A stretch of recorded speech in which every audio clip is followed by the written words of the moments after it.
Mas agora a gente vai falar do líder do Campeonato Brasileiro, do Cruzeiro, que assumiu a ponta.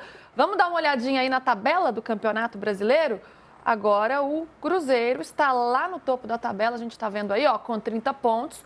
O Flamengo aparece na sequência com 27 pontos, tem 3 pontos a menos, mas um jogo a menos também, hein, gente? Então vocês têm que ficar atentos. Nas contas do PVC, pelo número de pontos perdidos, estão empatados com 30 pontos. Mas, claro, o Flamengo tem que fazer a sua parte e ganhar um jogo. Com 12 pontos perdidos. Então, estão empatados pelos pontos perdidos, são as contas do PVC. São 12 pontos perdidos. Mas fato é que esse time chega à liderança e chega com muitos méritos, né, PVC? Esse Cruzeiro que venceu o Fluminense ontem por 2-0, um time muito letal, muito vertical, que aproveitou as oportunidades. Matheus Pereira, com 2 assistências, vem brilhando. E o artilheiro Caio Jorge também. O Matheus Pereira deu os 2 passes para gol, assumiu a liderança de assistências com 5. É o maior garçom do Campeonato Brasileiro. E o Caio Jorge tem 12 gols, é o líder da artilharia. E o Cruzeiro jogou melhor no primeiro tempo, embora o Fluminense tenha chutado 3 bolas na trave, finalizado 3 bolas na trave, mas o Cruzeiro foi bem. 45 mil pessoas no Maracanã para se despedir do Arias, e o Cruzeiro ainda assim foi muito bem. É um time que tem 11 anos depois é líder do campeonato. E mesmo que a gente diga, mas é líder por pontos ganhos, mas tem o mesmo número de pontos perdidos do Flamengo, ele é líder. No final de uma rodada, ele é líder. É o 5º líder. Nenhum campeonato tem isso, né? 5 líderes em 14 rodadas. O Fortaleza foi líder na primeira rodada, o Internacional foi líder na segunda rodada, o Flamengo foi líder por 6 rodadas, o Palmeiras por 5 rodadas e o Cruzeiro é líder na 14ª rodada.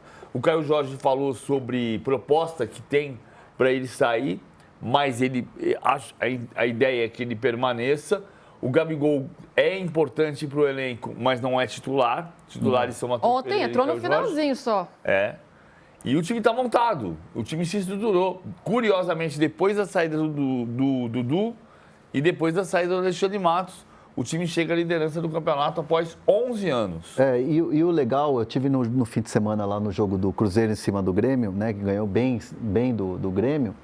E assim, conversando com os atletas pós-jogo ali, aquele papo informal mesmo, questionei um deles, eu falei assim, olha, os treinos devem ser muito bons, né? Para o time estar com esse desempenho, assim, de ter encaixado. E aí a resposta foi, depois que os jogadores entenderam o que o Léo Jardim queria, entenderam a forma dele trabalhar, o time decolou. E o time tem muito mais a crescer de rendimento, porque o Leonardo Jardim é um cara que todo dia traz algo diferente no treinamento. Nunca é um treinamento monótono, é aquela coisa da intensidade, tem que estar lá no ritmo 200% lá em cima. E aí os resultados vão gerando confiança e você vê que o time está muito bem em campo, está muito confiante. Eles sabem o que eles têm que fazer dentro de campo. Isso é muito mérito do entendimento dos jogadores em relação ao trabalho que o Léo Jardim começou a passar para eles. E é legal também que o PVC falou sobre a saída do Matos, Dudu e tal. Quando o Pedro Júnior assume meio que a função de diretor executivo ali, junto com o Pedro Lourenço, enfim, com toda a diretoria do Cruzeiro, o Leonardo Jardim ganhou um pouco mais de espaço dentro da questão da organização do trabalho. Então, hoje ele tem, claro, as responsabilidades dele como técnico, mas ele também dá muito pitaco no dia a dia. E esse trabalho em conjunto com o Pedro Júnior também cresceu demais. Então, é um Cruzeiro que está bem dentro e fora de campo. E eu não estou falando isso por causa do resultado. O resultado é a consequência de um trabalho que está sendo bem feito. É muito legal ver isso, né? Como o trabalho do técnico a gente vê no campo e que teve o tempo para trabalhar e o time volta melhor. Tem time que volta pior, o time volta melhor.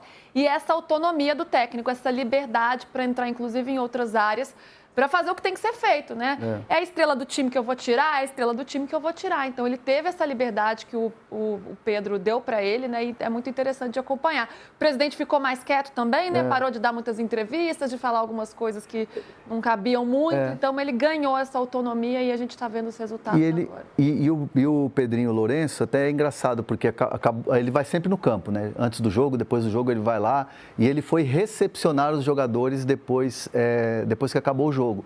E é impressionante, assim, como os jogadores se dão bem com ele, né? E ele é assim, tipo, na gíria do futebol, ele é bem boleirão mesmo, o Pedrinho Lourenço. E ele é uma figura carismática, né? O torcedor gosta, ele vai lá, tira foto, ele pega o celular do torcedor, tira a foto. Ele é um show ali à parte quando ele está dentro do campo. E aí ele foi conversar com a gente ali, bater um papo, cumprimentar, parabenizando pela vitória e tudo mais. E aí veio aquela brincadeira, vai brigar pelo título. Aí ele, não. Foco é Libertadores. Então, assim, meio que um mantra lá no Cruzeiro. Não tem essa de falar que vai brigar pelo título, não. Porque senão perde o foco, aí já viu. Todo mundo que tem grana é carismático? Será? Não, eu perguntei. Não. Não? Nem Não. todo mundo que tem grana é carismático? Não. Não? Eu acho que quem tem muito dinheiro costuma ter muito poder também.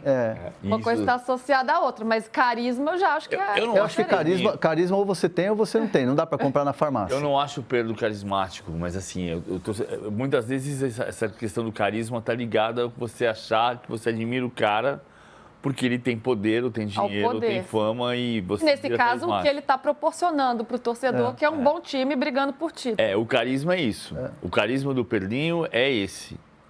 Não é que ele seja um cara normalmente carismático. E ele está trabalhando bem. Não estou discutindo a qualidade do trabalho.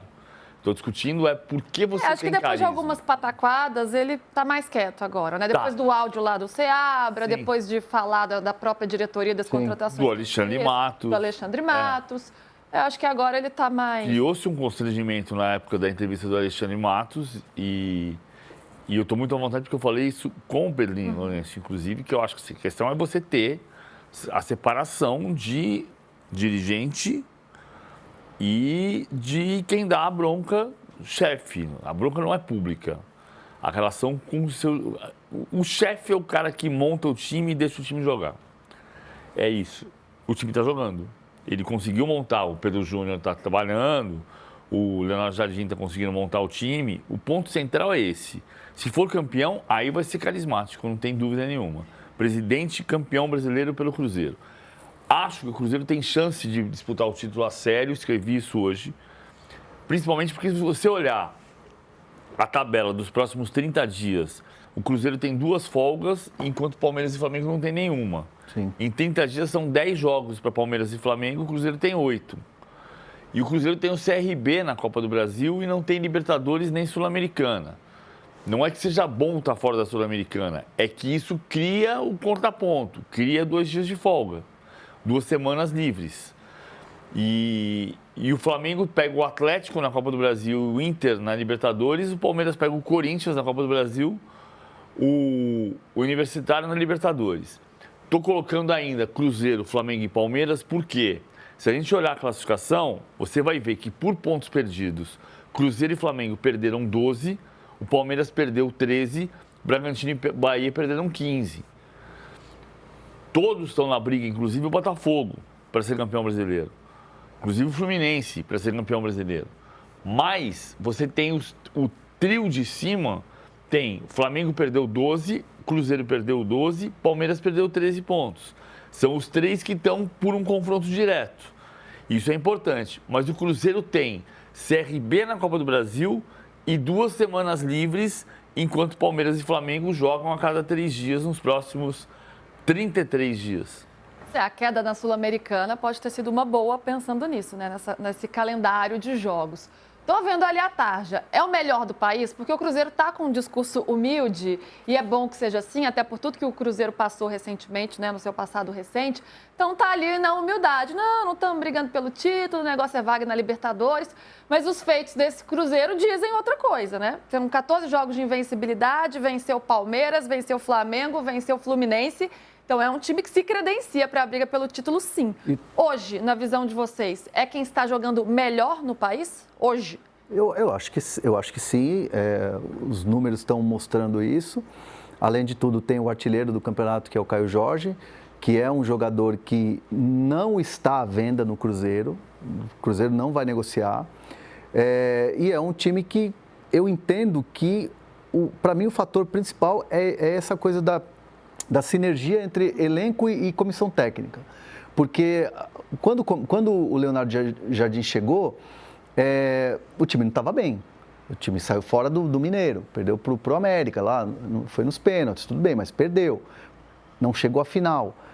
Os primeiros jogos por exemplo, a estreia no Brasileirão foi contra o Mirassol poderia ter vencido o jogo, teve chance de vencer o jogo.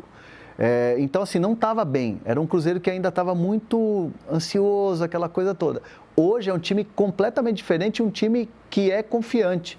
Então, se o resultado diz que ele quer o melhor futebol do país, eu acho que sim, mas no momento. Mas é momentâneo. Para você PVC?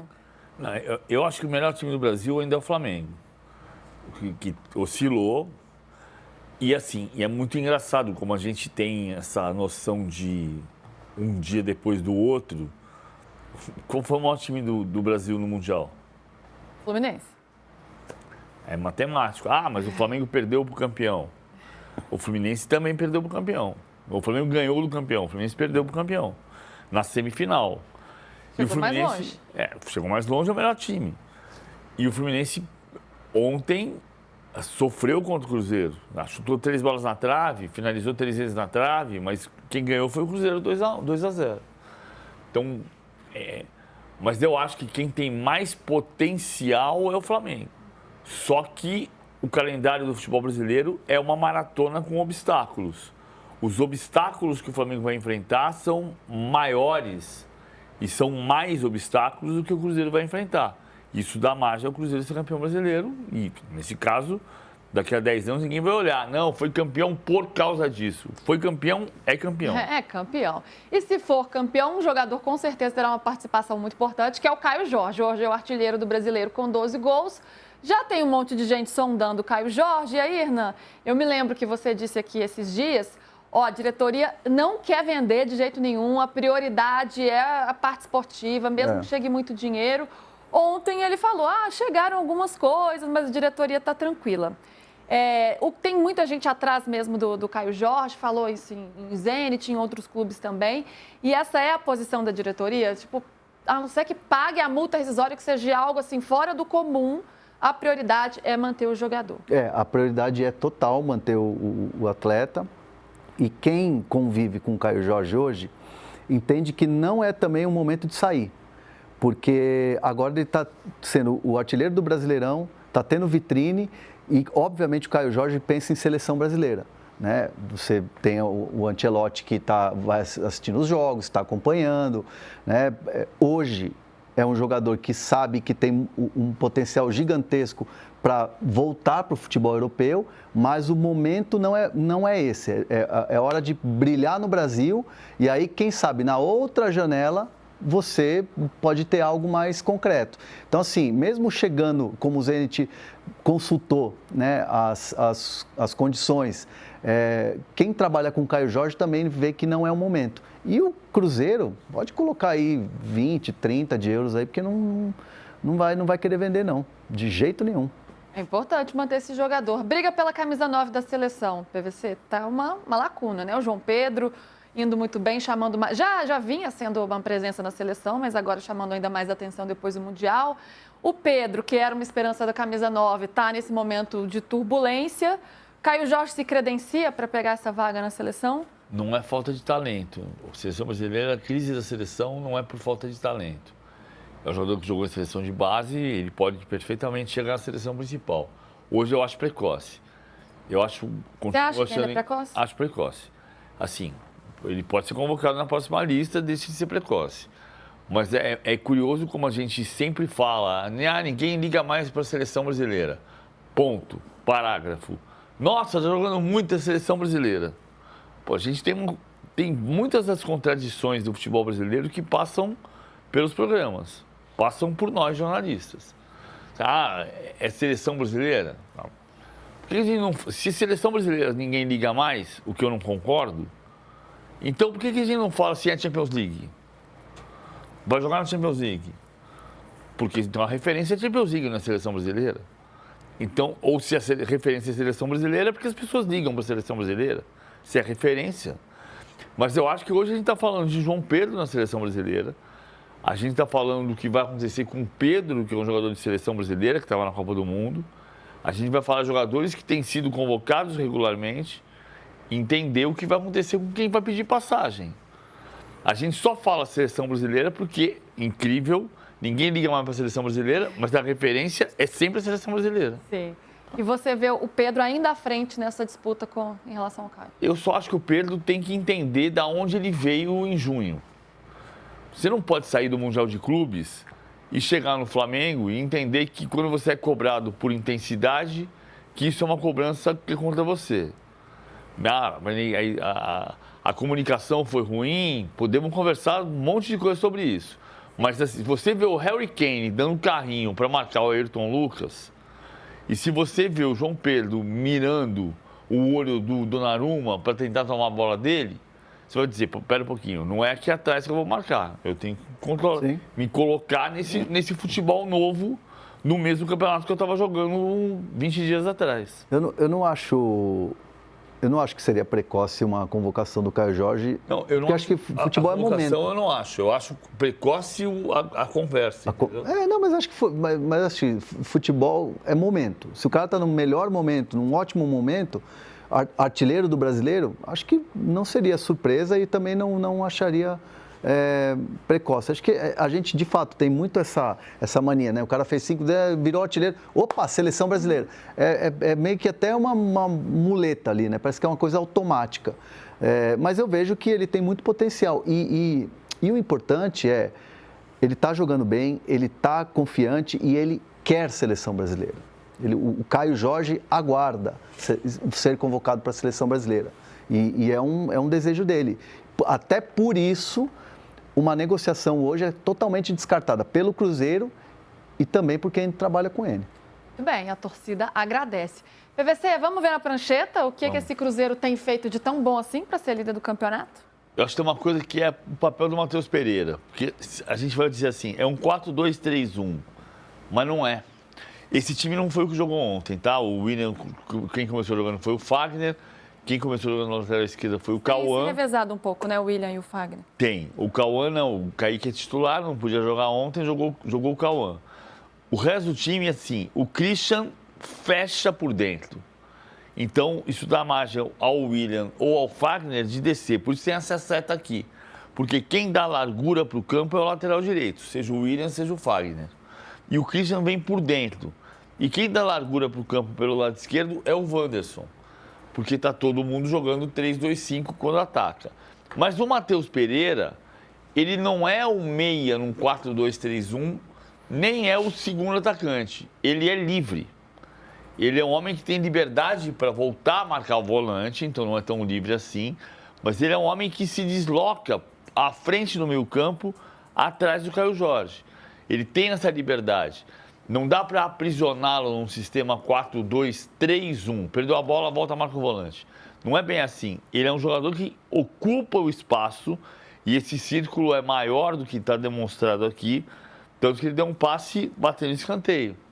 Mas é um jogador fundamental, mas a base desse elenco, tem o Lucas Romero como segurança e o Lucas Silva como segurança e qualidade de saída de jogo, mas o Matheus Pereira é o craque do time. E o Caio Jorge, o grande goleador. E um time que funciona coletivamente, mas que tem também seus protagonistas, suas estrelas mandando ver.